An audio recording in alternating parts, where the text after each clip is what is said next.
Okay. Thank you. Hi, everyone. My name is Jason High. I'm the academic videographer here in the Division of Extended Learning over in Sheldon Hall. And thank you for being here. Welcome to my presentation, Lights, Camera, Learning, how to prepare for your video shoot. As the, excuse me. Topics we'll cover today from my perspective as being a videographer, we're going to talk about lighting. We're going to talk about the height of your camera or computer or built-in camera that you might have on your computer, a couple different audio settings that we're going to talk about, a couple different microphones and things of that nature, some computer settings or adjustments that we're going to make, and some wardrobe you're going to wear when you present yourself for your own self-made videos. I apologize, my voice is a little raspy. I'm just getting over a bit of a cold in my throat, but we're going to give it a go.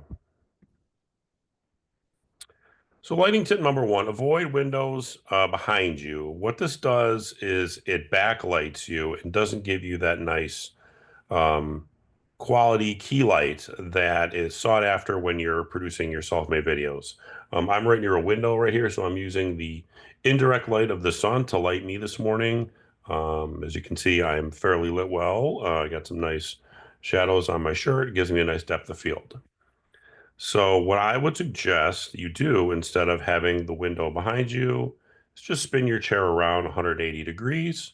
Use that light to your advantage. Just like myself, as you can see this gentleman here, he has the sun or even on a cloudy day, that'll still be fine. Use the natural light to your advantage.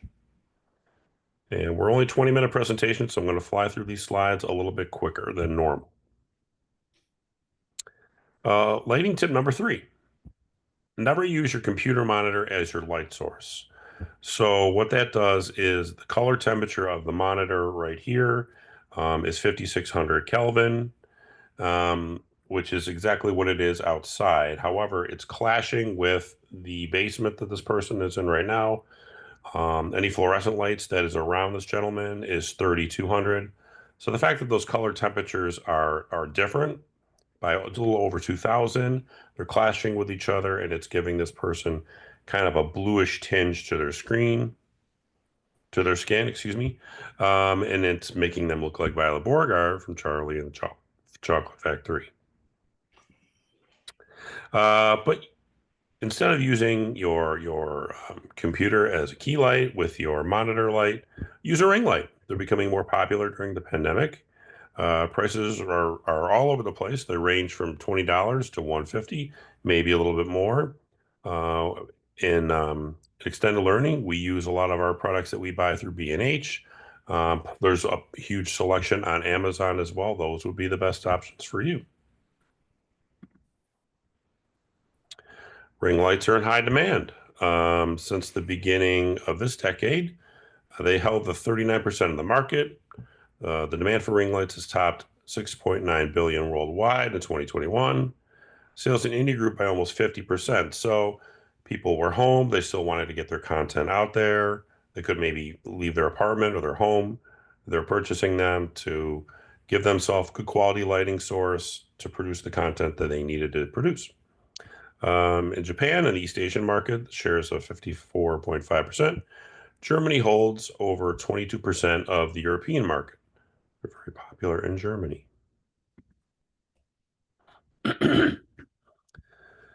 So like natural light, if you don't have a window near you, maybe bring a room light over to yourself and use that to your advantage.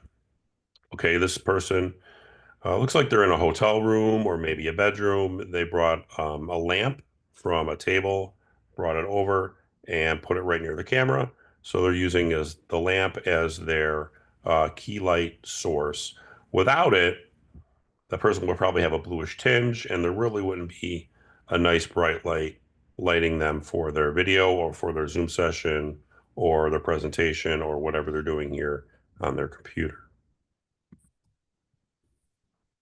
Now, the height of the camera is also very important, something you may not think about. You might just put it on your desk. You may just put it on a tiny little tripod. Try to avoid the up the nose shot. It's not just a very appealing shot. In a presentation, you're kind of talking down to your viewer. You want to have a nice conversation with them on more of an eye-to-eye level. So try to avoid the up to nose shot. Bring your camera to the height of your face. What this gentleman is doing here, he's using his computer case. He grabbed an extra towel. He raised the height of that to bring it more to his eye level. So just raise the height of your computer to be more at your eye level. Framing is also very important. You want to be aware of how close or how far you are away from the camera. You want to keep your eye level at maybe the 75% portion of the screen, which is kind of where I am today. I left myself just a little bit of headroom here, which is exactly what this woman did in the middle. As you can see on the left, the person's eye level is arguably just a hair over 50%, too much headroom. The middle shot is just right, just like how I have myself today. On the right, it's just too close. We're kind of we don't want to invade people's personal space. We don't want to get right in their face like this. Um, so just back off and treat it like you were in a personal conversation with somebody at a conference or in class, things like that. Just kind of give us ourselves our personal space. Um, but yeah, try to keep your shot just right, just like in the middle. It's easy. You can also just adjust your laptop. We don't want to do that. We don't want to do that. We don't want to crop off the top of my head. Just give yourself a little bit of space. Bring your eye level to about 75% on the frame. Audio, if possible, use a headset. This will improve the quality of your audio for your recording. Something that takes a little bit getting used to. Instead of just speaking, you kind of put it on. Make sure it's right near your mouth, but not too close. There's also certain microphones that you can use that just plugs in via USB right to the side of your computer. Instead of using your computer microphone, just change the settings to use a secondary microphone like this CAD USB microphone. Isolates the main audio sources, minimizes background noise. There's a built-in pop features. So when you talk about any word involving a lot of P's, it might pop them. It kind of diminishes that, eliminates the popping of the P's. This has a 3.5-star review, which is fairly good. Some reviewers said there might be a slight hum in the audio, but currently for the price, this is $24.99. Not too bad. I like this one personally. It's a Samsung Go microphone. It's compact and portable. It just goes right in that little case. It clips onto any laptop computer. So again, you'll have to change the settings to set this up for yourself. But it kind of gives that direct microphone right above the camera. So you're speaking right into it. It's great for recording voices, musics, podcasts, things of that nature. A little bit better review, a little bit better quality, 4 stars, just a little bit more price too. $36.82 on Amazon. Snowball microphone. Has a USB capability, again, right into the side of your computer. We use this in extended learning a lot for some of our Zoom sessions, things of that nature. A lot of my colleagues use this. It's easily compatible with any computer. We'll pick up audio mainly in front of the microphone. So again, it's kind of a directional, like the last Samsung clip-on. So try and have it nearby, facing you as you speak. Comes with its own little tripod, which is nice. Um, Again, if you're speaking up here, you don't want to weigh down on your desk. You might want to bring that up to your eye level, or in this case, your mouth level. That way it's picking you up more directly. Very good reviews, 4.5 stars, a little bit more expensive, $43 on Amazon. Okay, wardrobe. Things you want to just think about when you are presenting yourself for your self-made videos. Be aware of what you're wearing. Try to avoid stripes, sheer patterns. That will kind of clash with the camera lens. Like this woman, bathrobes are not recommended. Do not just stroll out of bed in the morning, decide I need to record a video. Present yourself professionally, dress professionally. Solid colors are the best. I will say this woman is doing a good job of using that key light, that natural light, to her advantage. She just is a couple points deducted for the wardrobe she's wearing. I would use the previous slide. I would use solid colors, greens, reds, blues, no patterns, no sheer. Uh, White is also not bad. This gentleman is using white, and what it's doing is it's reflecting off that shirt, and it's kind of filling in the lower chin area of this gentleman. So white is not bad, and like I said, solid colors are also excellent choices. If you're using scripts for your own video, um, practice, practice, practice. Maybe have a little stand with what you want to say just right off camera or maybe at the top. It's kind of like a cheap way of using a teleprompter without using a teleprompter. Not a lot of people have access to a teleprompter. They are becoming more affordable, but I have a little paper stand next to my computer at work where I use that quite often for captioning. I'll check a faculty member script, I'll check the captions, and I'll just go back and forth. So a little stand if you have a script, or if you have a small script, just clip it to the top of your computer. If you're dissatisfied, do it again. If you stumble, do it again. If you have the editing capabilities, we'll talk about that in a second. Um, Maybe go back to that second paragraph where you stumbled, start from there, make a quick splice, put it together with a little transition, and continue on.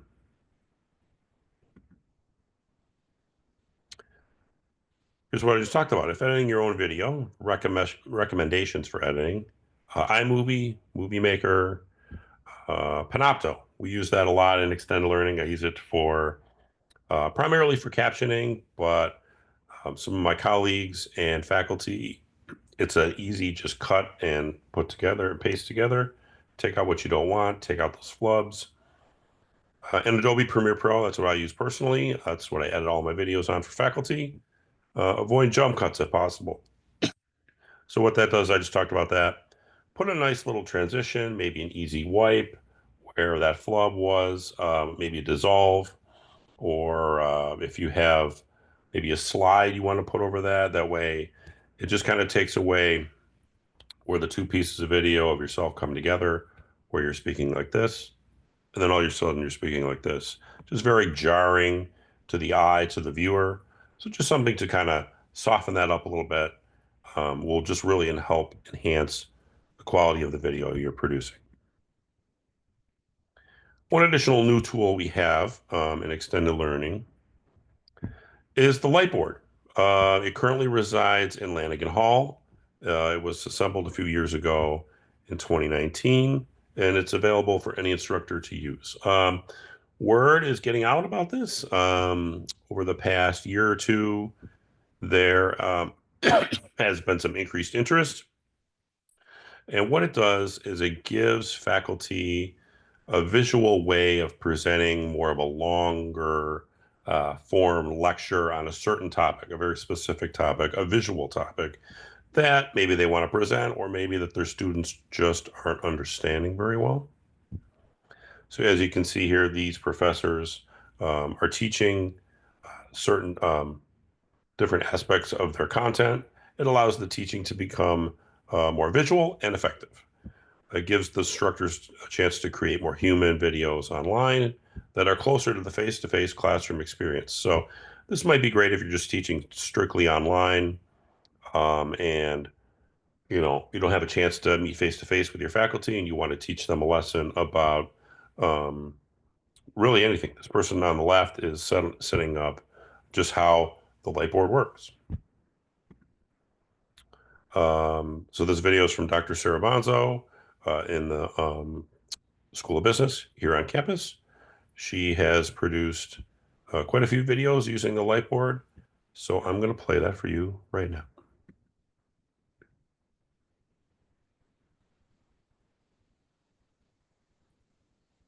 And here, we always want to, when we do the forward pass, we're going to be filling out the top two quadrants here in each node. And we're going to use a max rule to help us fill out these top two quadrants. This is going to be the earliest time or the earliest start time of this activity, and this is going to be the earliest possible time we can finish this activity. So let's walk through this. This will make more sense once we actually walk through it. So here, activity A, this is going to start at time 0.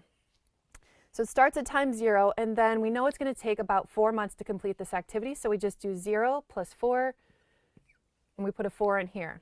So the earliest time we can start activity A is at time 0. The earliest possible time we can finish it is going to be at 4 months.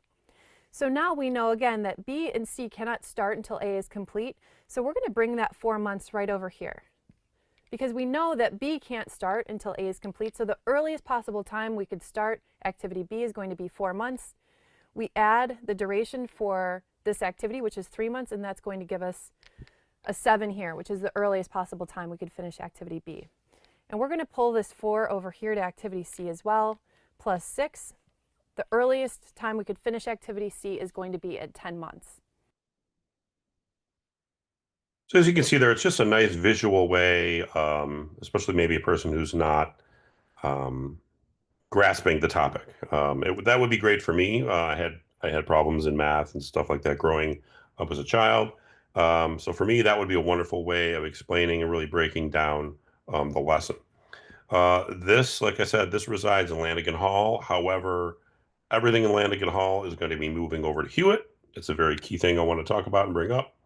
I am working with some of the gentlemen who work in the television studios. We are going to work to move this to a secure location, probably in a television studio over in Hewitt. But just reach out to me if you're interested in using this tool. We will figure out where this tool is going to be in the fall. So thank you. A little bit about myself. I produce high quality professional videos for online courses, sometimes some face-to-face courses as well. Mainly just course introductions, a little nuts and bolts about the course from the faculty member, and a little instructor bio that will highlight who they are, where they're from, and how their journey came to SUNY Oswego. Questions that can be asked to you on the day of the shoot through myself, or I can share them with you in advance, and you could use them in our teleprompter that I have in Extended Learning. It's also become a very popular tool. Maybe 80% of the shoots I do are via the teleprompter. I ask you to share the script with me a day in advance. I take out the questions. Your answers seem to flow very seamlessly together, and then you can read it off the teleprompter. It just gives you a nice visual way of speaking directly to your students through my camera right into the lens. Since arriving on campus 9 years ago now, I just celebrated my 9-year anniversary. I produced over 500 videos here on campus for our online courses and programs in extended learning. Videos can be shot in a conference room, your office, or a nice quiet lit space on campus, whatever you're comfortable with. That's something that we'll arrange. If you live in the Syracuse area, videos can also be produced in the Syracuse campus, which is what I'm going to be doing next week with Dr. Sandy Barganier in the Department of Health Promotion and Wellness.